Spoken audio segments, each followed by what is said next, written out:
A vingança perfeita, o presente da avó. O que desencadeou a mentira? Atenção! Antes de mergulhar nesta história de traição e força familiar, peço-lhe um favor.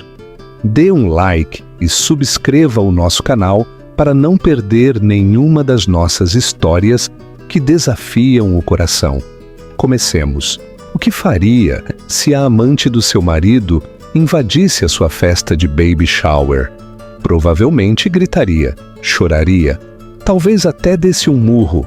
Mas para Helena, o caos foi apenas o início. Enquanto o seu mundo se desfazia numa tempestade de decorações pastel e sussurros abafados, apenas uma pessoa na sala permaneceu perfeitamente em calma. A sua avó, Dona Carmo. E quando chegou o momento, a avó Carmo não ofereceu um abraço reconfortante nem um ombro para chorar. Em vez disso, entregou um único presente elegantemente embrulhado, que não era para o bebê, era para o seu genro infiel Marcos. O que havia dentro daquela caixa não só pôs fim ao caso, mas detonou toda uma vida de mentiras e deixou a amante completamente muda. O sol do final de agosto filtrava-se através dos amplos janelões da casa na Rua dos Álamos, iluminando manchas de pó a dançar em dourados feixes de luz. Era o tipo de luz perfeita, banhada a mel, com que os fotógrafos sonham. Aquela que faz com que tudo o que toca pareça imaculado e completo. Helena deleitava-se nela, com uma mão pousada protetoramente sobre o tambor tenso do seu ventre, sentindo o suave palpitar da sua futura filha. A casa em si era um testemunho de uma vida meticulosamente construída. Uma vida que ela acreditava ser tão sólida e belamente desenhada como os pisos de carvalho recuperados sob os seus pés.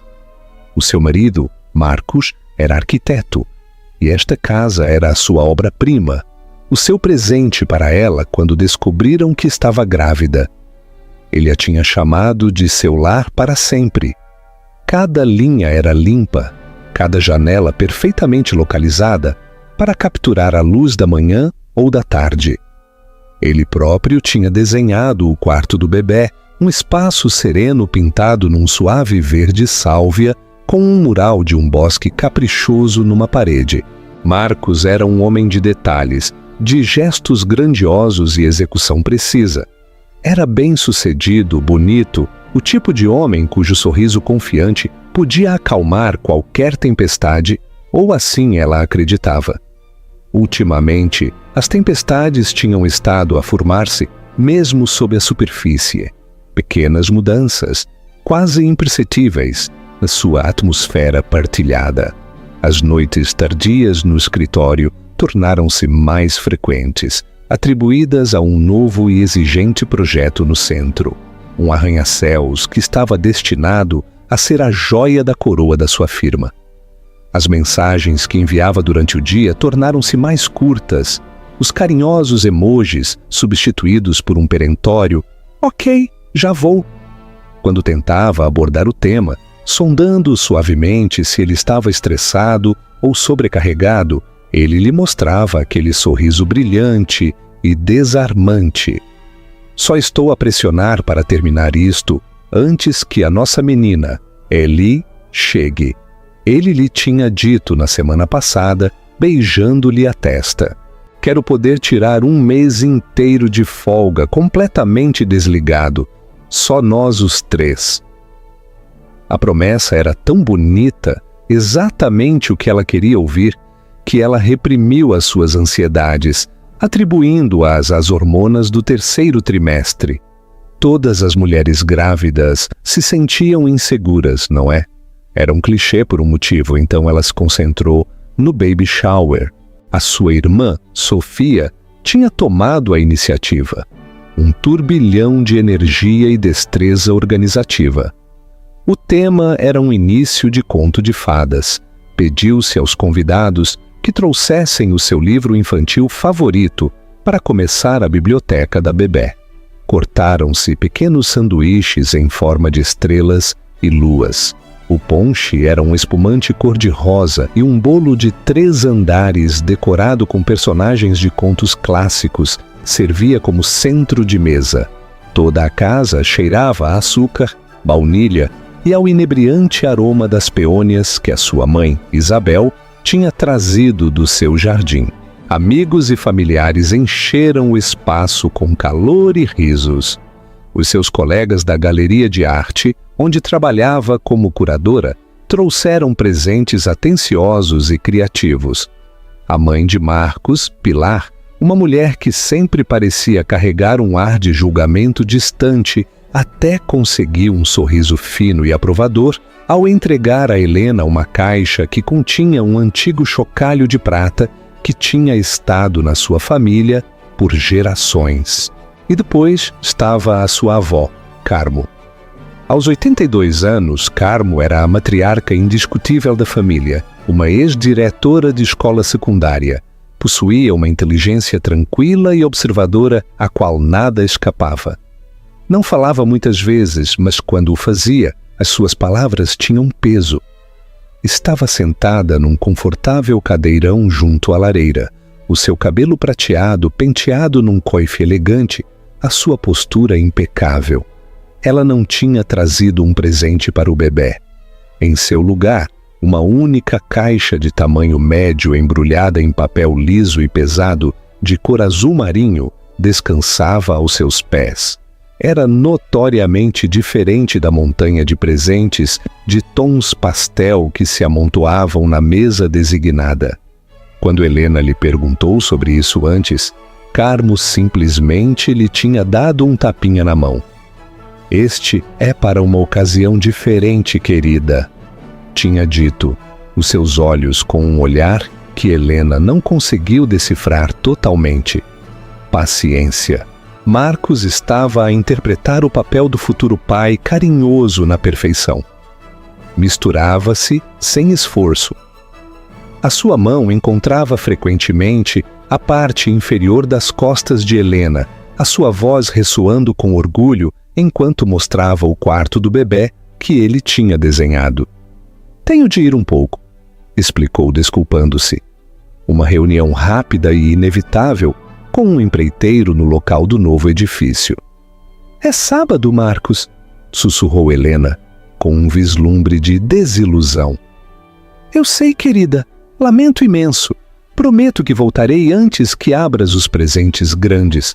Não perderia isso por nada deste mundo", prometeu, selando-o com um beijo que se sentiu tanto público quanto performativo. Ela o viu ir embora, as linhas elegantes do seu Audi prateado a desaparecerem pela rua salpicada de sol. Um pequeno nó frio formou-se no seu estômago, um convidado inoportuno na festa, no entanto, alegre. Sofia, sempre perceptiva, apareceu ao seu lado com um copo de limonada rosa. "Não te preocupes com ele", disse, a sua voz um sussurro baixo e feroz. "Hoje é sobre ti e a minha sobrinha. Ele pode lidar com o seu cimento e aço noutro dia." Helena sorriu, agradecida pela lealdade inabalável da sua irmã. Deu um gole na bebida doce e borbulhante e deixou que o calor da sala a inundasse, empurrando o nó frio para baixo, enterrando-o sob camadas de risos, amizade e a promessa de uma nova vida. Alisou as mãos sobre o seu vestido, um fluido azul esverdeado que combinava com a cor das hortênsias da cornija. Tudo estava perfeito. O sol brilhava. O seu bebê estava sã e salva dentro dela. A mentira ainda estava intacta, banhada pelo sol e bonita, e por mais alguns momentos preciosos, foi-lhe permitido viver dentro dela. Aqui há uma pausa para a reflexão. Alguma vez ignorou aqueles pequenos sinais de aviso numa relação, atribuindo-os ao stress ou à paranoia? Compartilhe a sua experiência na secção de comentários. A festa estava em pleno andamento. O zumbido inicial das chegadas tinha se instalado num murmúrio confortável e feliz. Os risos ressoavam na sala de estar enquanto um dos primos de Helena contava uma história animada. Na cozinha, A sua mãe e as suas tias debatiam sobre os méritos de vários métodos para os bebés dormirem sozinhos. Helena sentou-se no luxuoso sofá, uma fortaleza de almofadas atrás das suas costas, sentindo-se como uma rainha a reinar sobre o seu feliz reino. Acariciou a capa em relevo de uma primeira edição de Boa Noite Lua, um presente de uma velha amiga da universidade. A campainha tocou, um tinido agudo e intruso que cortou o suave ruído da festa. Sofia, que estava a recolher pratos vazios, franziu a testa. Alguém está atrasado? Pensei que estavam todos aqui. Largou os pratos e dirigiu-se à porta. Helena esticou o pescoço, esperando ver um amigo sorridente e, a desculpar-se, a segurar um saco de presentes. Em vez disso, viu o corpo de Sofia ficar tenso na entrada. O sorriso de boas-vindas no seu rosto desvaneceu-se, substituído por uma máscara de fria incredulidade. Sofia não se desviou para deixar a pessoa passar. Bloqueou a porta, uma guarda silenciosa e formidável. Uma voz, clara e segura, cortou o ar. Estou aqui pela festa, pelo Marcos e pela Helena. A voz não lhe era familiar. Uma mulher parou no limiar, e era a antítese da atmosfera suave e de celebração que havia lá dentro. Usava um vestido carmesim à medida, que era mais adequado para uma sala de reuniões ou um bar de cocktails do que para um baby shower de uma tarde ensolarada. Os seus saltos eram incrivelmente altos, o seu cabelo escuro preso num rabo de cavalo austero e brilhante. Segurava um único lírio branco de caule longo numa mão, uma flor mais comumente associada a funerais do que a nascimentos. O silêncio propagou-se a partir da porta quando os convidados começaram a notar o confronto. As conversas falharam. O feliz murmúrio morreu, substituído por um silêncio tenso e expectante. Lamento, penso que se enganou na casa, disse Sofia, a sua voz perigosamente baixa. A mulher riu, um som curto e áspero, desprovido de qualquer humor real. Oh, eu tenho a casa certa. Esta é a obra-prima do Marcos, não é? Ele me falou muito dela. Esticou o pescoço, os seus olhos aguçados a examinarem o interior, a assimilar as decorações, os convidados e, finalmente, a deterem-se em Helena. Um sorriso lento e predatório espalhou-se pelos seus lábios vermelhos, perfeitamente pintados. Aí está ela. O meu nome é Júlia. Empurrou uma atordoada Sofia e entrou na sala como se fosse a sua dona. O ar estalou. Todos os olhos na sala estavam fixos nela. Caminhou diretamente para o centro da sala, os seus saltos a fazerem um ritmo agressivo nos pisos de carvalho. Helena, disse, a sua voz a ressoar com uma familiaridade inquietante. Sou a Júlia. Trabalho com o Marcos. Ele fala de ti o tempo todo. O nome Júlia picou na memória de Helena. Era um nome que tinha visto em mensagens de texto noturnas no telefone de Marcos. Um nome que ele havia descartado como apenas a minha gerente de projeto a coordenar coisas. O nó no estômago de Helena regressou, enrolando-se numa cobra venenosa. A sua mãe, Isabel, deu um passo à frente, o seu rosto uma mistura de confusão e defesa maternal. Esta é uma festa privada. Penso que deverias ir embora. Júlia ignorou-a por completo. O seu olhar estava fixo em Helena. Simplesmente tinha de vir, um bebê. É uma ocasião tão transcendental, não podia deixar que passasse sem oferecer as minhas felicitações em pessoa. Ela estendeu o lírio branco em direção a ela. Helena olhou para a flor, os seus pétalos serosos parecendo troçar das alegres peônias e rosas que enchiam a sala. A sua mão, que tinha estado a descansar sobre o seu ventre, sentiu-se fria. Esta mulher não era uma colega. Uma colega não se apresentava sem convite a um baby shower vestida para o combate. Uma colega não olhava para a esposa grávida do seu chefe com uma expressão que era um cocktail tóxico de pena e triunfo. "Quem és tu?" A voz de Helena era apenas um sussurro, mas na sala, em silêncio sepulcral, soou como um grito. "Eu disse-te", disse Júlia. O seu sorriso alargou-se. "Sou a colega do Marcos, a sua colega muito, muito próxima." Deixou as palavras pairarem no ar, cada uma gota de veneno. "Passamos muito tempo juntos, noites longas, manhãs cedo. Já sabes o quão exigente é esse projeto do arranha-céus." A implicação era densa e sufocante.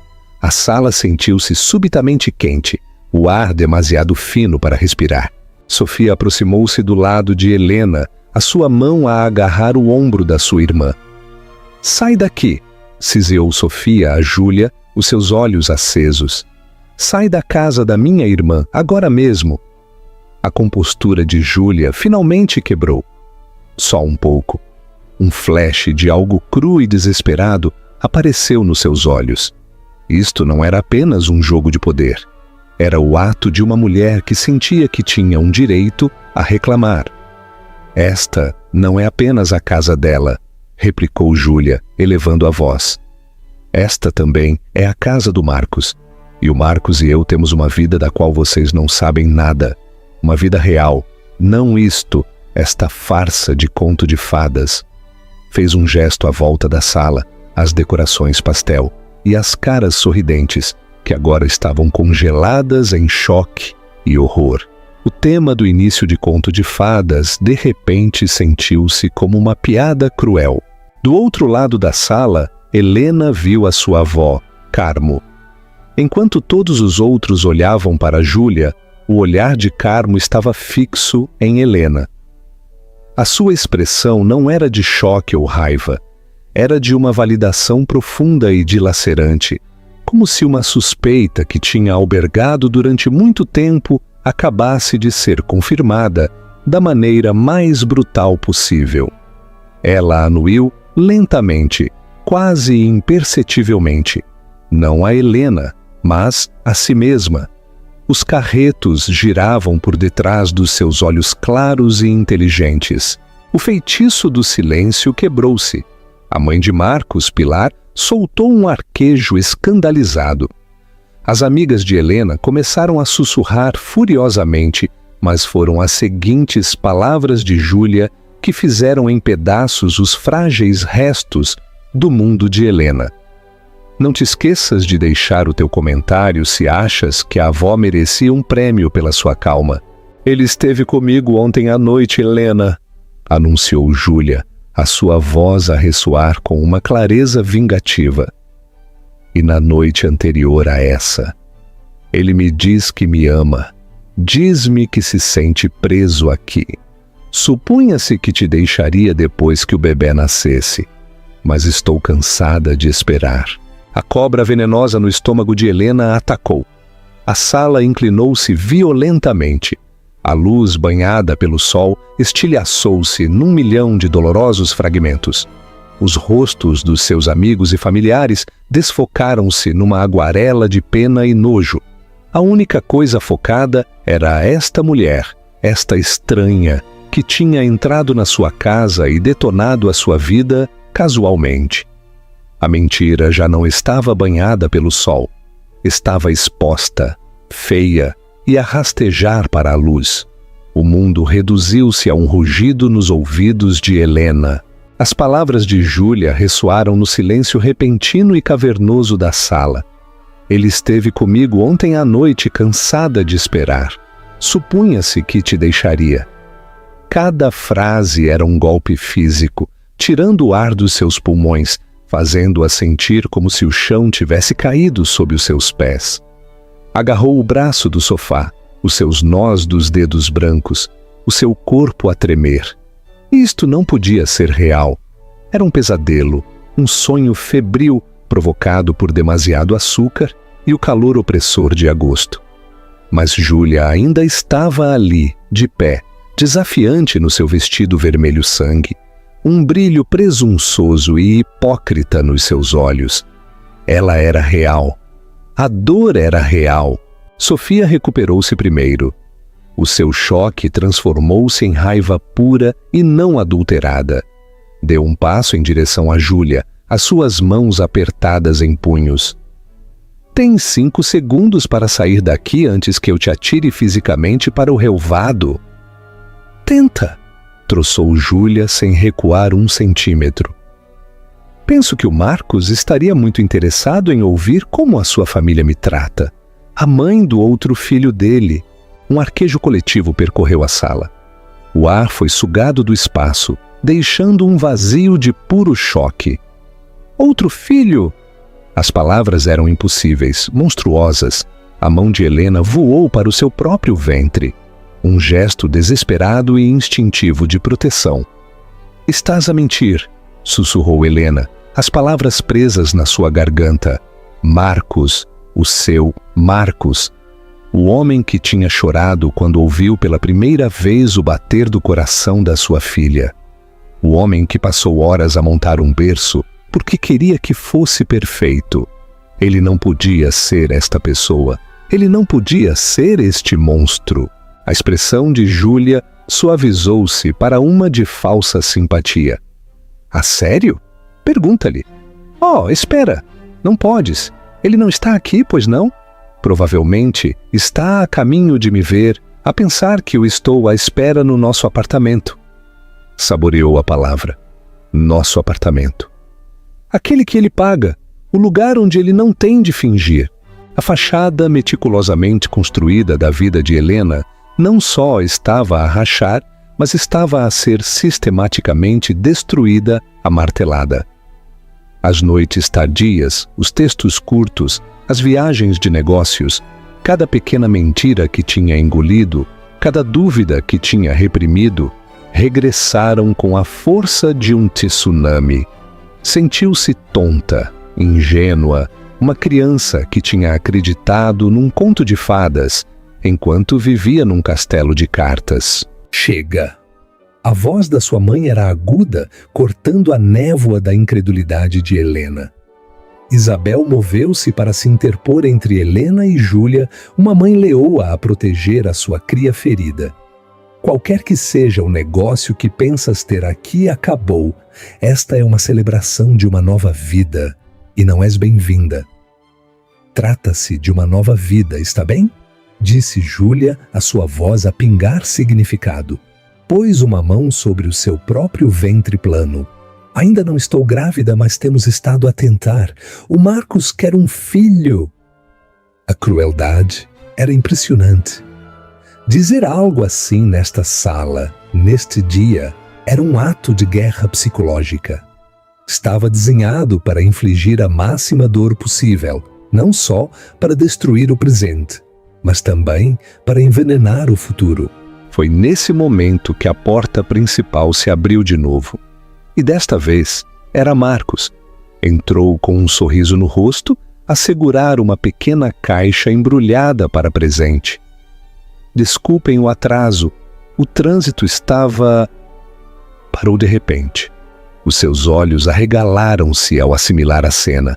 Os convidados em silêncio e a olhar. Sofia, que parecia pronta para o assassinato. A sua mãe, pálida pelo choque. Helena, o seu rosto pálido e sulcado por lágrimas silenciosas. E no centro de tudo, Júlia.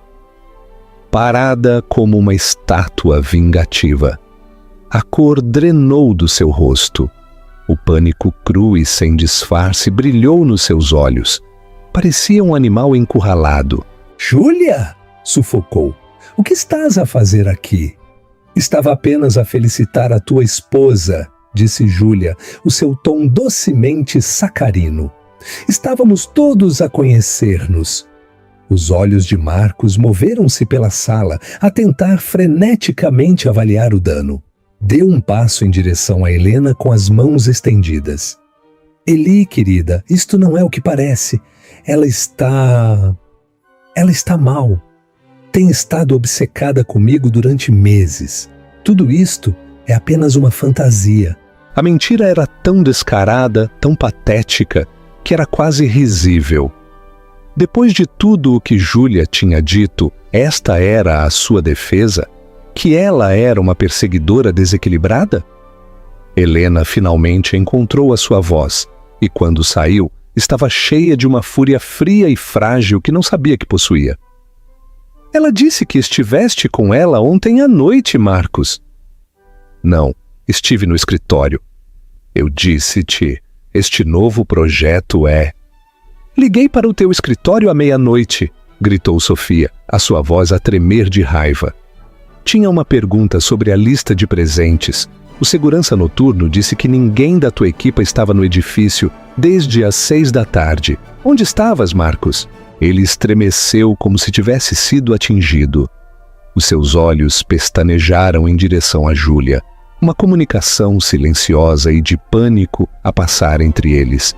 Aquele único vislumbre foi toda a confirmação que qualquer um precisava. A sala inteira viu. A traição foi completa, inegável, e estava a desenrolar-se sob o alegre estandarte de um início de conto de fadas que ainda pendia trocista sobre a lareira. A compostura de Marcos desmoronou-se. O arquiteto encantador e confiante dissolveu-se, revelando um homem fraco e enganoso por baixo. — Helena, podemos falar disto mais tarde? — suplicou, a sua voz a quebrar. — Por favor, não aqui, não agora. — Não há um mais tarde para nós, Marcos, disse Helena, a finalidade na sua própria voz a surpreendê-la. A dor ainda era um inferno furioso dentro dela, mas através dele uma clareza estranha e arrepiante estava a emergir. Ela disse que tem um apartamento juntos. Ela disse que queres um filho com ela. Marcos olhou para ela, a sua boca a abrir e a fechar, mas não saíam palavras. Estava exposto, despojado de todas as suas mentiras na frente dos seus amigos, da sua família, da sua própria mãe. Júlia, vendo a sua vitória, adiantou-se para desferir o golpe final. Diz-lhe, Marcos, diz-lhe sobre os nossos planos. Diz-lhe como ias deixá-la a ela e a esta casinha perfeita, depois que o bebê nascesse, porque não querias que o divórcio se complicasse enquanto ela estava grávida. Diz-lhe a verdade, por uma vez na tua vida. Marcos olhou para Helena, o seu rosto uma máscara de desespero e vergonha. O seu silêncio foi a confissão mais forte de todas. Tudo era verdade. Tudo. O desmoronamento foi total. O conto de fadas havia sido fechado de repente, as suas páginas arrancadas e incendiadas, e Helena ficou parada entre as cinzas. Enquanto o caos rebentava, uma pessoa permaneceu como uma ilha de calma preternatural. A avó Carmo não se tinha movido do seu cadeirão junto à lareira. Não tinha arquejado, não tinha falado, não tinha derramado uma lágrima. Enquanto a sua filha Isabel tentava proteger Helena e a sua neta Sofia vibrava com o desejo de cometer violência, Carmo simplesmente observava. O seu silêncio não era de fraqueza ou choque, era o silêncio pesado e sábio de uma juíza a observar os procedimentos judiciais. As suas mãos, enrugadas pela idade, mas ainda firmes, descansavam nos braços da cadeira. O seu olhar, agudo e perspicaz, por detrás dos seus óculos com aros dourados, movia-se de rosto para rosto, absorvendo cada detalhe, cada mentira, cada flash de culpa e dor. Observou Marcos enquanto ele tropeçava nas suas patéticas negações, notando o suor na sua testa e a forma como os seus olhos não conseguiam encontrar os da sua esposa. Viu o desespero nas suas tentativas de pintar Júlia como delirante, uma defesa frágil que se desmoronava sob o mais leve escrutínio. Os seus olhos continham um vislumbre de desprezo. O polido charme de Marcos nunca a tinha convencido por completo.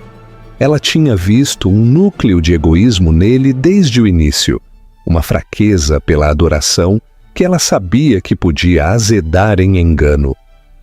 Tinha esperado, pelo bem de Helena, estar errada, mas nunca se tinha desfeito das suas reservas. Observou Júlia. esta intrusa portadora da destruição. Viu o triunfo vingativo no rosto da jovem, mas também viu o desespero por baixo dele. Este não era o ato de uma mulher segura na sua posição. Era a última aposta desesperada de alguém a quem tinham alimentado promessas e que estava aterrorizada de ficar sem nada. Júlia pensava que tinha todas as cartas, que ao expor o caso ganharia o prêmio. Carmo sabia melhor. Um homem que mentiria tão exaustivamente à sua esposa grávida, certamente mentiria à sua amante. Júlia não era uma vencedora. Era apenas mais uma vítima da fraqueza corrosiva de Marcos, um peão num jogo que estava prestes a perder espetacularmente. Acima de tudo, observou a sua neta, Helena. Viu o choque cegante inicial, o desmoronamento do seu mundo, a dor visceral que a fazia querer aproximar-se e puxar Helena para os seus braços, mas conteve-se. Viu algo mais que começava a emergir através da dor, um vislumbre de aço. Era a mesma resiliência que tinha visto na mãe de Helena depois que o seu pai faleceu demasiado jovem.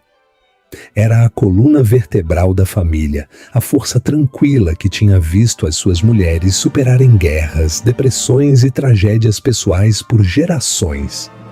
Estava latente em Helena, enterrada sob anos de conforto e amor. Mas estava lá. Carmo sabia que este momento, por mais horrível que fosse, seria o crisol que a forjaria em algo inquebrável. Os convidados estavam paralisados, sem saber o que fazer. Alguns olhavam para o chão envergonhados. Outros sussurravam aos seus vizinhos. A festa tinha morrido, o ar denso com o fedor da traição.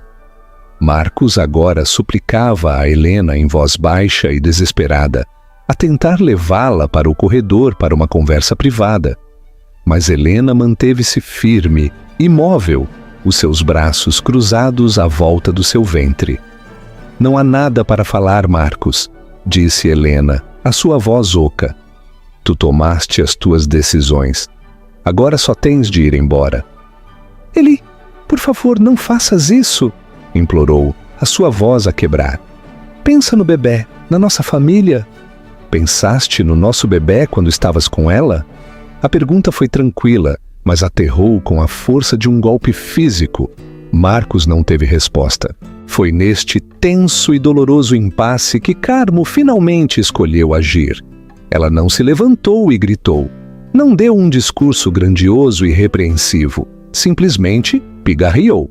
O som foi suave, mas no silêncio tenso, cortou a sala como o martelo de um juiz.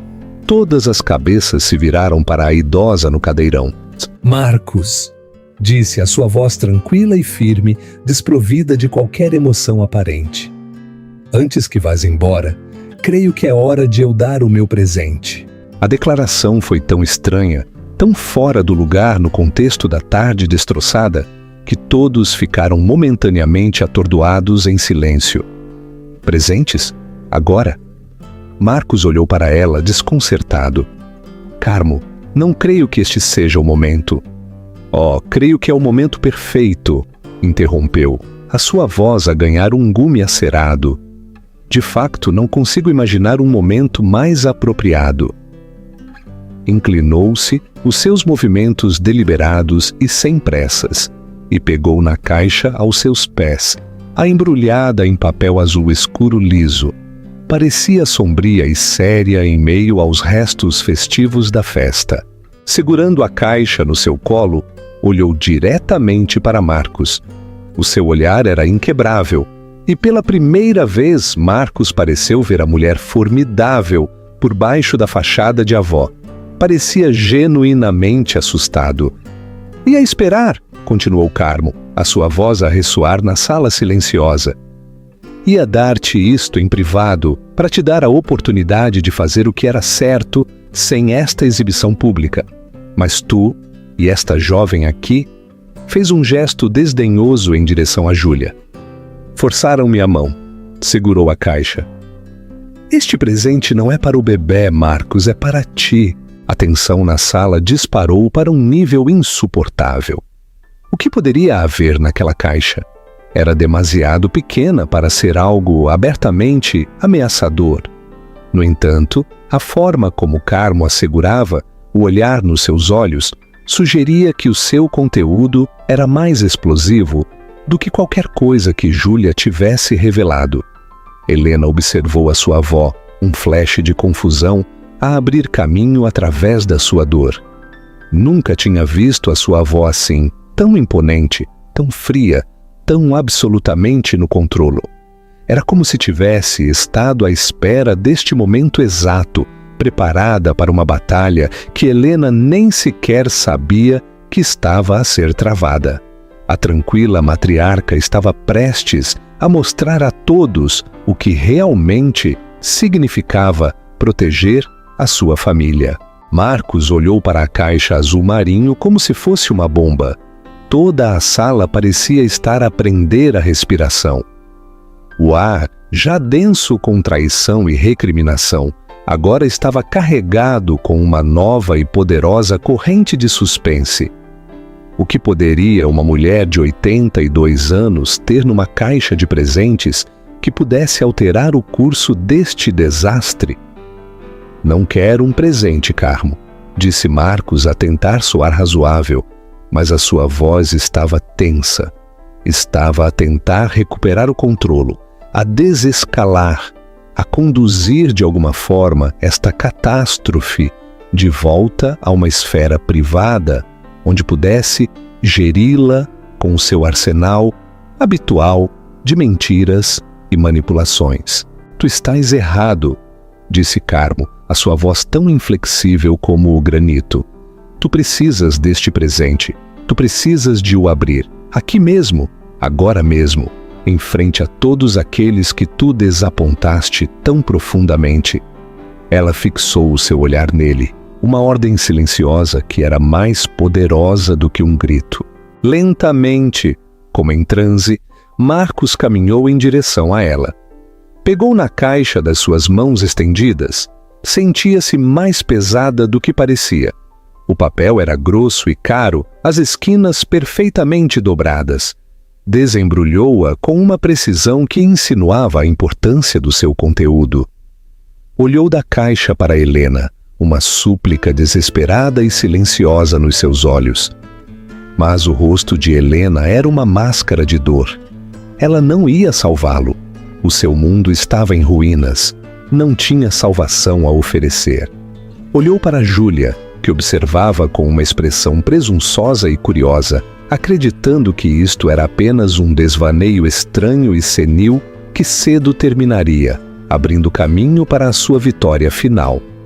Ela não fazia ideia de que era uma mera espectadora num drama cujo clímax tinha sido escrito pela tranquila idosa no cadeirão. Com dedos trêmulos, Marcos lutou com a fita. Desfez-se com um suave sibilo. Rasgou o papel, a sua habitual compostura suave completamente desaparecida, substituída por uma pressa desajeitada e nervosa. Levantou a tampa da caixa.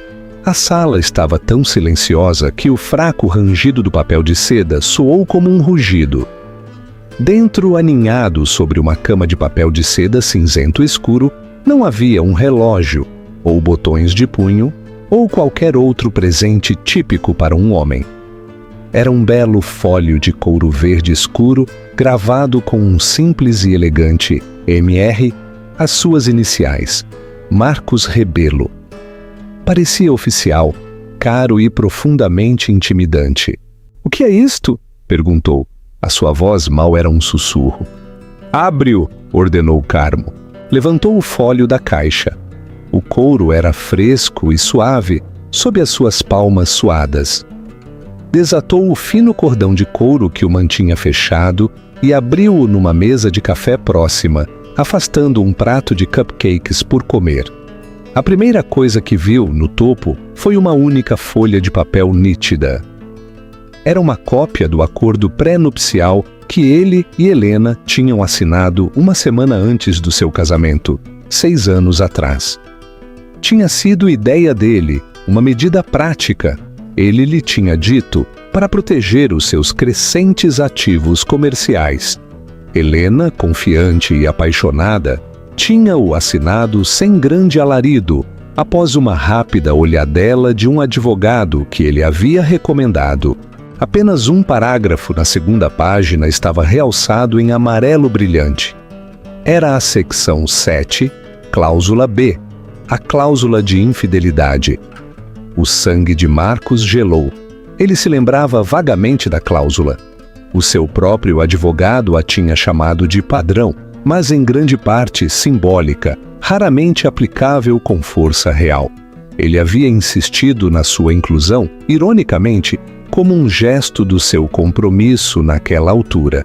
Mas por baixo da cláusula realçada havia uma pequena nota escrita à mão por Carmo. Dizia: as cláusulas simbólicas só são simbólicas se ninguém se der ao trabalho de lhes adicionar dentes. O meu advogado, o Sr. Abreu, ajudou-me a adicionar alguns. Lê a adenda. O pânico agarrou a sua garganta. Virou a página. Lá estava. Adenda A. Uma adição que ele mal tinha olhado, descartando-a como jargão legal. Estipulava, numa linguagem exasperantemente precisa, que em caso de infidelidade conjugal, provada da sua parte, ele perderia todo e qualquer direito sobre os ativos adquiridos durante o casamento, que fossem financiados ou derivados de qualquer riqueza, propriedade ou fundo fiduciário pertencente à família de Helena. Além disso, descrevia uma cláusula de penalização, um pagamento único de 500 mil euros dos seus ativos pessoais para um fundo fiduciário para qualquer filho do casamento, a ser executado dentro de 30 dias após a apresentação de uma ação de divórcio por motivos de adultério. Ele tinha-o assinado. A sua assinatura estava lá, um rabisco seguro e arrogante de um homem que nunca imaginou que seria apanhado. Júlia, esticando o pescoço para ver, soltou um pequeno som de confusão. Esta não era a vitória dramática que tinha imaginado. Tratava-se de dinheiro, de contratos. Não tinha nada a ver com ela e a grande história de amor de Marcos. É só um pedaço de papel, disse desdenhosamente. Ele pode lutar contra isso.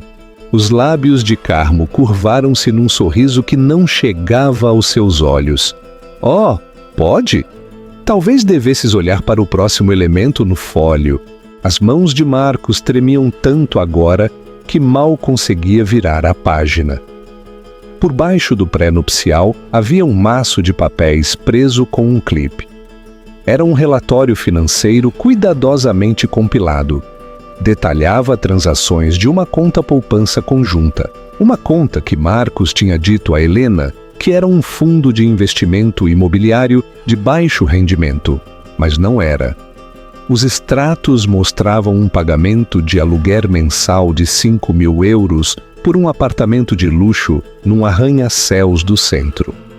Mostravam despesas de uma joalharia por uma pulseira de tênis de diamantes, a mesma pulseira que Júlia usava. Mostravam bilhetes de avião para as Caraíbas, recibos de hotel de um hotel boutique no Vale do Douro e uma dúzia de outras despesas extravagantes, todas com a data marcada dos últimos 18 meses. Era um registro meticuloso e inegável da sua vida secreta, pago com dinheiro que Helena tinha herdado do seu pai. Júlia empalideceu. O sorriso triunfante desvaneceu-se do seu rosto. A pulseira no seu pulso subitamente sentiu-se como um peso de chumbo. O apartamento que tão orgulhosamente tinha anunciado estava a ser financiado pela mesma mulher que ela tinha vindo humilhar. Mas Carmo não tinha terminado. O presente tinha outra camada. Há mais, Marcos, disse, a sua voz suave, mas com um matiz de gelo. Continua. Por baixo dos extratos havia um envelope grosso e brilhante. Marcos abriu-o com uma sensação de pavor tão profundo que se sentiu como se estivesse a afogar. Deslizou uma pilha de 8 ou 10 fotografias. As primeiras eram dele e de Júlia, a beijarem-se fora do apartamento do centro, a rirem durante o jantar num restaurante que ele tinha dito a Helena que estava demasiado ocupado para experimentar. Mas, à medida que as folheava, as imagens mudaram. Não era apenas Júlia. Havia outra mulher, uma loira, a sair de um hotel com ele durante uma conferência de negócios no Porto há 6 meses.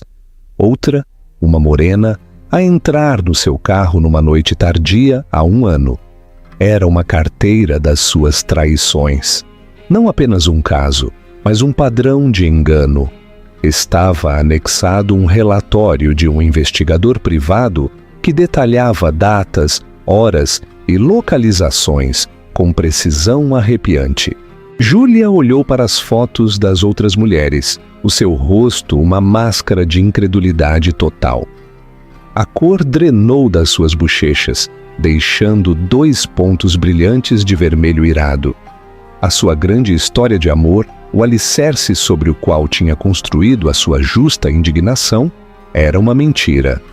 Ela não era o seu único amor verdadeiro, destinada a substituir a esposa. Era apenas a última de uma série. Era uma tola. O último elemento no fólio foi o mais devastador de todos. Era um único documento com aparência oficial. A escritura da casa. A bela casa na Rua dos Álamos que Marcos tinha desenhado. A sua obra-prima. O seu presente para Helena. A escritura indicava claramente que a propriedade tinha sido comprada não com o dinheiro de Marcos, mas com fundos de um fundo fiduciário estabelecido pelo falecido avô de Helena. Carmo era a fiduciária. O nome de Marcos estava na escritura, mas apenas como cônjuge residente na propriedade. E escondido atrás havia outro documento, já assinado por Carmo como fiduciária, e apenas à espera da assinatura de Helena para ser executado.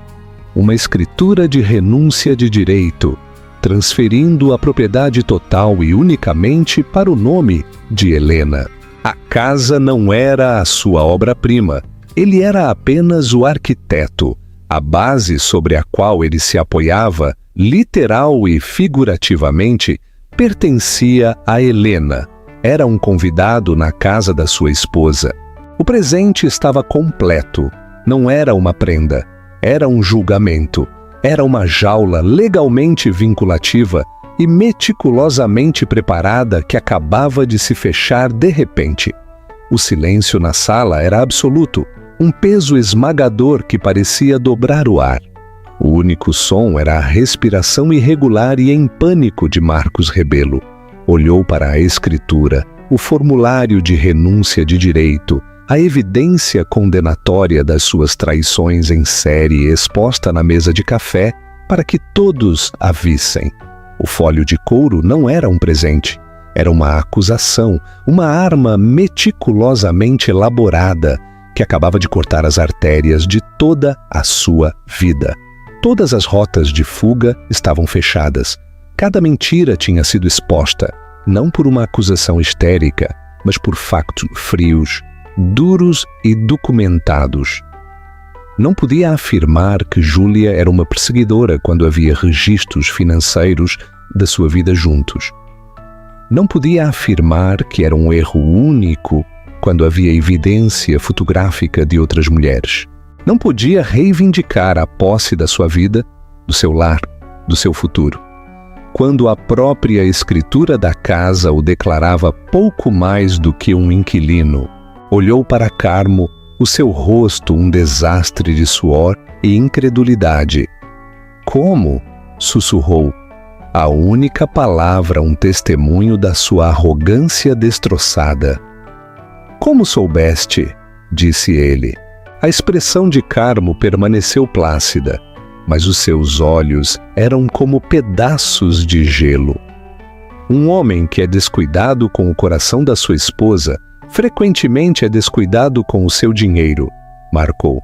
Sou a fiduciária do patrimônio do meu esposo. É meu dever assegurar que os seus ativos estejam protegidos. Notei discrepâncias nos extratos da conta fiduciária há 18 meses. Pequenas no início, depois maiores. Não queria acreditar no pior, por isso contratei um profissional para me dar os factos. Foi muito minucioso. O seu olhar percorreu a sala, sobre os rostos atordoados de amigos e familiares. Fiz isto em silêncio porque esperava proteger a minha neta desta humilhação. Ia apresentar-te esta informação em privado, Marcos. Ia dar-te a oportunidade de confessar, de ires embora com um pouco de dignidade e de arranjares isto para a Helena e o teu filho sem este circo. Os seus olhos pousaram em Júlia, que estremeceu como se tivesse sido atingida. Mas tu e a tua associada decidiram um curso de ação diferente. Trouxeste o circo à porta dela, por isso eu trouxe a verdade. Júlia finalmente encontrou a sua voz, mas não se parecia em nada com o tom seguro e cortante que tinha usado antes. Era um som fino e estridente, cheio de uma compreensão que amanhecia e horrorizava. O apartamento? As viagens? Era o dinheiro dela? Perguntou, olhando para Marcos como se o visse pela primeira vez. Marcos nem sequer podia olhá-la. Estava a olhar para Helena, cujo rosto era um painel de dor profunda e devastadora. Mas por baixo dele, algo novo estava a criar raízes. A clareza arrepiante de antes estava a solidificar-se. Estava a olhar para o conteúdo do fólio, não com o choque de uma vítima, mas com a sombria aceitação de uma sobrevivente a fazer balanço dos escombros. A herança que a sua avó acabava de lhe dar não era a casa ou o dinheiro ou a vantagem legal. Era a verdade, feia, brutal e inegável. E nessa verdade havia uma liberdade estranha e terrível. Não restava nada para duvidar, nada para temer, imaginou. O pior já tinha acontecido e tinham-no apresentado em branco e preto. Júlia deu um passo trêmulo para trás, a sua mente a girar.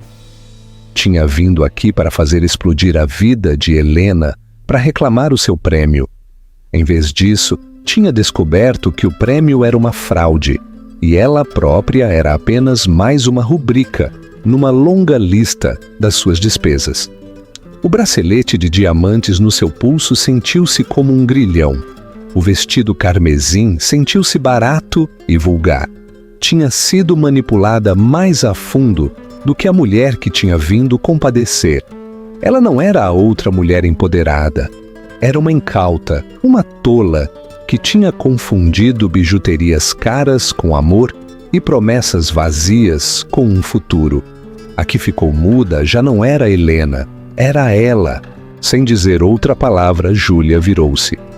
O seu passo confiante tinha desaparecido, substituído por uma retirada desajeitada e apressada. Quase tropeçou nos seus ridículos saltos enquanto fugia da casa, o lírio branco que tinha trazido, abandonado e patético no chão. A parte de trás do seu vestido carmesim foi a última coisa que viram dela antes que a porta principal se fechasse atrás dela. Agora só restava Marcos no centro do círculo silencioso e expectante. Estava à deriva, todas as suas âncoras cortadas. Olhou do fólio para o rosto de Helena, uma súplica desesperada e de última hora a formar-se nos seus lábios. Ele: podemos arranjar isto. Eu posso arranjar isto. Eu amo-te, juro. Eu amo-te. Foi um erro. Tudo. Helena levantou uma mão e o simples gesto o parou de repente. O tremor havia cessado. A sua voz, quando falou, era tranquila, mas ressoou com uma autoridade que ninguém naquela sala, e menos Marcos, lhe tinha ouvido antes. A única coisa que vais arranjar, disse, os seus olhos fixos nos dele, é uma caixa para pôr as tuas coisas. Tomou uma respiração profunda, a sua mão a descansar sobre o seu ventre, sobre a única coisa pura e verdadeira que restava nas ruínas do seu casamento. A minha avó deu-te o teu presente, Marcos. Agora, aqui está o meu. Tens 1 hora para fazer uma mala e sair da minha casa. O resto das tuas coisas serão enviadas para o teu escritório. Um advogado entrará em contato contigo segunda-feira de manhã relativamente à execução da adenda A do nosso acordo pré-nupcial e ao pedido de divórcio. Cada palavra foi precisa, deliberada e absolutamente final. Esta não era a mulher ingênua e de coração partido com quem se tinha casado. Esta era alguém nova, alguém forjada no fogo da sua traição e armada com a verdade devastadora da sua avó. A mãe de Marcos, Pilar, finalmente falou. Um sussurro horrorizado. Helena, querida, talvez não deva ser tão precipitada. Pensa no bebê. A cabeça de Helena virou-se para a sua sogra. O bebê é a única coisa em que estou a pensar, Pilar. Estou a pensar em criar a minha filha numa casa que não está construída sobre uma base de mentiras. Estou a pensar em ensiná-la que o valor de uma mulher não é determinado pela fidelidade de um homem. Estou a pensar que ela estará melhor com um pai honesto do que com 2, um dos quais é um estranho. Ela voltou o seu olhar para Marcos. Era frio, claro e vazio de todo o amor que alguma vez sentira por ele. A tua hora começa agora, disse, e depois virou-lhe as costas, um ato de despedimento final e irrevogável. O conto de fadas tinha terminado. Um novo, não escrito, estava prestes a começar. Marcos ficou congelado por um longo momento, o olhar coletivo da sala a pressionar sobre ele. Abriu a boca, depois fechou-a. Não restava nada para dizer. Nenhuma mentira era suficientemente grandiosa para cobrir isto. Nenhuma desculpa suficientemente profunda para atravessar o abismo que se tinha aberto entre eles. Derrotado, virou-se e caminhou rigidamente em direção à escada, os seus passos a ecoarem a batida oca da sua própria queda. Assim que ele esteve fora de vista, uma onda de movimento quebrou o feitiço na sala de estar. Sofia apressou-se para o lado de Helena, envolvendo-a num abraço feroz. A sua mãe, Isabel, estava logo atrás, o seu rosto molhado pelas lágrimas enquanto acariciava o cabelo da sua filha. Os amigos começaram a limpar em silêncio, a recolher pratos de bolo intocados e balões desinflados, os seus movimentos silenciosos um esforço respeitoso para restaurar alguma ordem ao caos. Ofereceram palavras suaves de apoio, apertaram o braço de Helena e depois, entendendo a necessidade de família e privacidade, começaram a esgueirar-se, deixando para trás os livros que tinham trazido para o bebê. Uma pequena e silenciosa promessa das novas histórias que ainda estavam para vir. A mãe de Marcos, Pilar, ficou desajeitadamente por um momento antes de se aproximar de Carmo. A senhora sabia, acusou a sua voz um sibilo baixo. A senhora sabia, e deixou que isto acontecesse. Carmo levantou o olhar do seu cadeirão, a sua expressão ilegível. Eu não deixei que nada acontecesse, Pilar. O teu filho tomou as suas decisões, uma e outra vez. Eu simplesmente me assegurei de que quando chegassem, as consequências recaíssem sobre ele, não sobre a minha neta. Com uma tranquila finalidade, Carmo se levantou, assinalando que a conversa tinha terminado. Pilar, corada de raiva e vergonha, virou-se e foi embora sem dizer outra palavra. Em breve, apenas ficaram as 4 mulheres, Helena, a sua irmã, a sua mãe e a sua avó, paradas juntas na sala banhada pelo sol, que agora era irrevogavelmente e unicamente de Helena. O ar estava denso com emoções tácitas, com os fantasmas da vida que acabava de terminar. Helena finalmente soltou um longo e trêmulo suspiro, o tipo que vem depois que o choro terminou. Sentiu-se estranhamente vazia, limpa pela ferocidade da tarde. A dor ainda estava lá, uma ferida profunda e dolorosa, mas o pânico frenético tinha diminuído. Substituído por uma realidade austera e tranquila, caminhou em direção à sua avó, que agora estava de pé junto ao janelão, a olhar para o relvado bem cuidado. A senhora sabia, disse Helena. Não era uma acusação como a de Pilar. Era uma declaração de factos, uma compreensão que amanhecia da vigilância silenciosa e protetora que a sua avó tinha mantido sobre ela. Carmo virou-se para olhá-la, os seus olhos suaves, com um amor tão feroz quanto tranquilo. Suspeitava, corrigiu suavemente, e fiz o que era necessário para proteger-te a ti e ao teu futuro, mesmo do homem que escolheste amar. Às vezes, querida, o maior ato de amor é preparar-te para o pior, mesmo enquanto esperas o melhor. Ela estendeu a mão e pôs a sua mão na bochecha de Helena. O teu avô construiu uma vida para nós, com as suas mãos e a sua mente. Queria ter a certeza de que o seu legado protegeria as mulheres da sua família, não que seria desperdiçado pela necessidade dos homens. Ele estaria muito orgulhoso da força que mostraste hoje. Lá em cima podiam ouvir o som de gavetas a abrir e a fechar, os golpes abafados de Marcos a fazer a sua mala. Cada som era uma pequena morte, o fim de uma piada partilhada, uma memória, um futuro que nunca seria. As lágrimas picaram nos olhos de Helena de novo, mas estas eram diferentes.